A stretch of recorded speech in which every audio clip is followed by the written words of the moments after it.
मेरे प्यारे साथियों, हमारे यूट्यूब चैनल में आपका स्वागत है। मैं आपको कल सेट्स का फर्स्ट भाग पढ़ा चुका था, जिसमें टाइप्स ऑफ सेट्स के बारे में उसका 2 टॉपिक पढ़ा चुका था। आज थर्ड टॉपिक है परिमित समुच्चय। परिमित समुच्चय क्या होता है?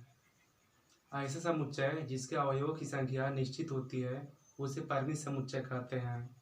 अपरिमित समुच्चय क्या होता है? ऐसा समुच्चय जिसके अवयवों की संख्या निश्चित नहीं होती है उसे अपरिमित समुच्चय कहते हैं। इसका परिभाषा होता है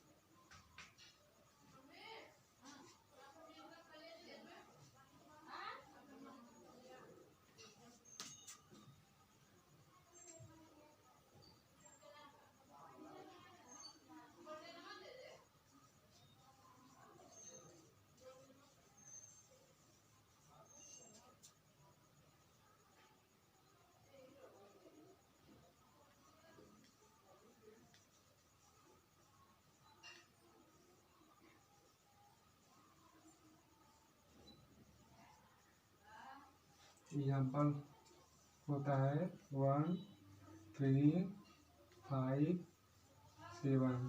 यह परिमित है। जैसे 1 3 5 7 इसको काउंट कर सकते हैं, तो इसलिए हम इसको परिमित कह सकते हैं। और इसका सेकेंड एग्जाम्पल होता है कक्षा में उपस्थित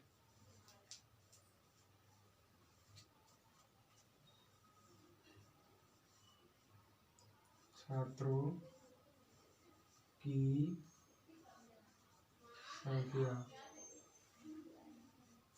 कक्षा में जितने भी स्टूडेंट बैठे रहते हैं उसको हम काउंट कर सकते हैं, इसलिए इसे हम परिमित समुच्चय कहते हैं।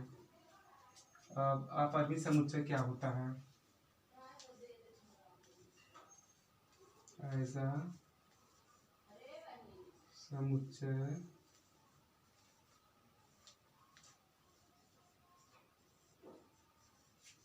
जिसके अवयवों की संख्या निश्चित नहीं होती है। इसके अवयव की संख्या निश्चित नहीं होती है उसे अपरिमित समुच्चय कहते हैं। इसका ये एग्जाम्पल होता है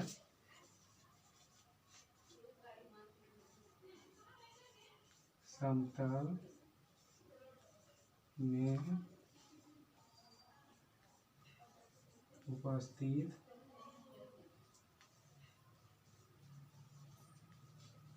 बिंदुओं का समुच्चय। तो समतल में जितने भी बिंदु उपस्थित होते रहते हैं उसे हम अपरिमित समुच्चय कहते हैं। उसको हम काउंट नहीं कर सकते हैं, इसलिए उसे अनिश्चित कहेंगे। और इसका 5 होता है सब सेट। इसका हिंदी होता है उप समुच्चय। उप समुच्चय क्या होता है?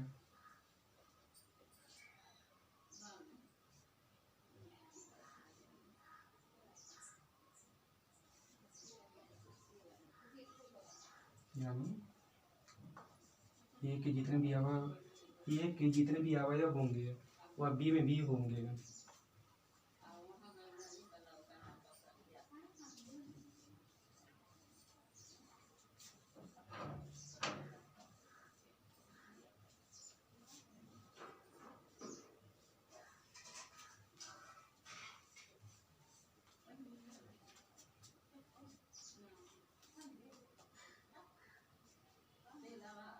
डी उप समुच्चय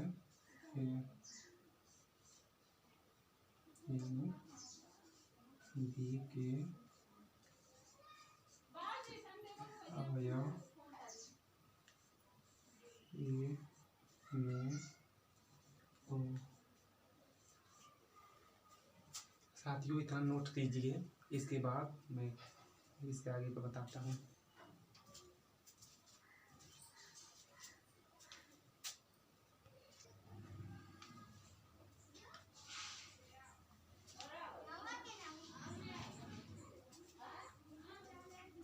नोट हो गया, तो इसके आगे देखते हैं। यह एक मेन पॉइंट है, इसको ध्यान में रखना है आप लोगों को नोट में।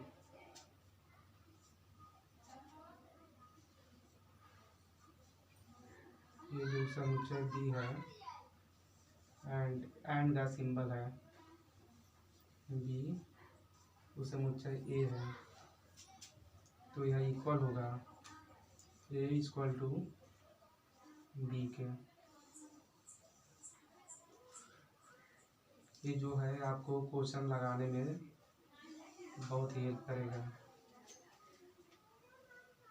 इसको नोट कीजिए तुरंत।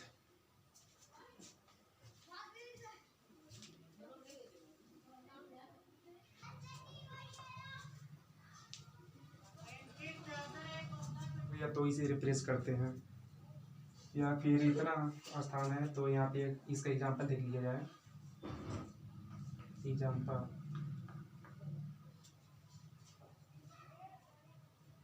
ए इक्वल टू 1 2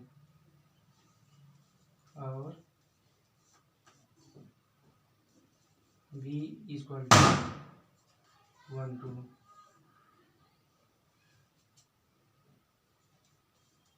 इसको सॉल्व करना है। इसका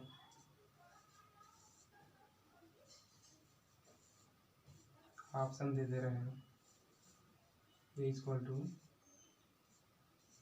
समुच्चय बी उपसमुच्चय ए, सी हो जाएगा ए इक्वल टू बी, डी को आर यानी सभी।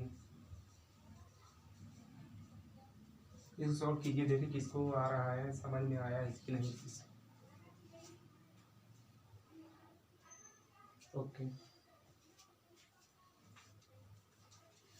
इसका आंसर आर हो जाएगा, क्योंकि जो ए का ऑप्शन है 1, 2, बी का ऑप्शन है 1, 2, तो यह दोनों अवयव ए का बी में है, बी का ए में है, इसलिए इसका आंसर आर हो जाएगा दोनों। इसका हो गया। अब इसको रिफ्रेश करते हैं।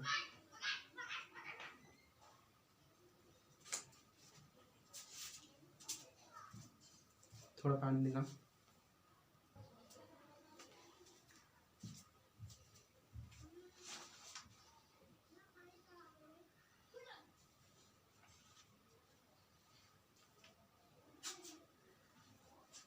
इसका छठवां भाग होता है उचित उपसमुच्चय। उचित उपसमुच्चय जैसे ए उपसमुच्चय बी।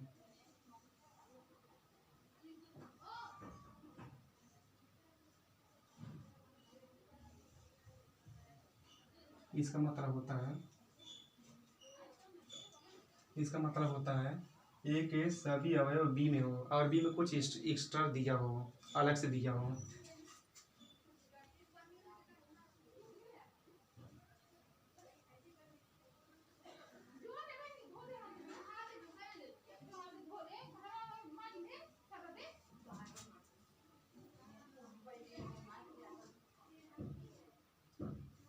एंड बी में एक्स्ट्रा, इसका मतलब होता है बी के सभी अवयव ए में एंड ए में एक्स्ट्रा।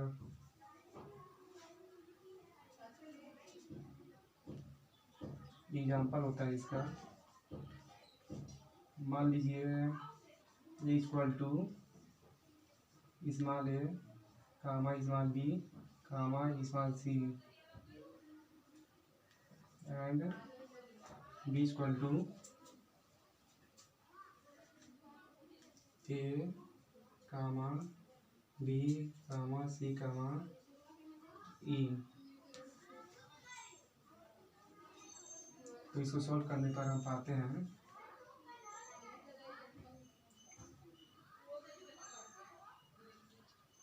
ये देखिए ए में ई एक्स्ट्रा है, इसी को ध्यान में रखना है। उचित उपसमुच्चय का मतलब यही होता है, जैसे ए उपसमुच्चय बी, इसका मतलब ए में जो अवयव है वह बी में भी हो, लेकिन बी में कुछ एक्स्ट्रा दिया हो, वह इसमें यहाँ पर दर्शाया गया है। ठीक है साथियों, आज के लिए बस इतना ही। अगर आपको यह क्लास अच्छी लगी हो तो अपने दोस्तों के पास ज़रूर शेयर कीजिए एंड सब्सक्राइब भी कीजिए इस चैनल को, जिसके वजह से आपको आगे की नोटिफिकेशन मिलती रहे। प्रॉपर टाइम पर आप इस क्लास में ज़रूर ऐड हुआ कीजिए। और अगर आपको यह क्लास अच्छी लगी हो तो कमेंट में ज़रूर मेरे लिए कुछ शब्द कहिए। ठीक है, जय हिंद।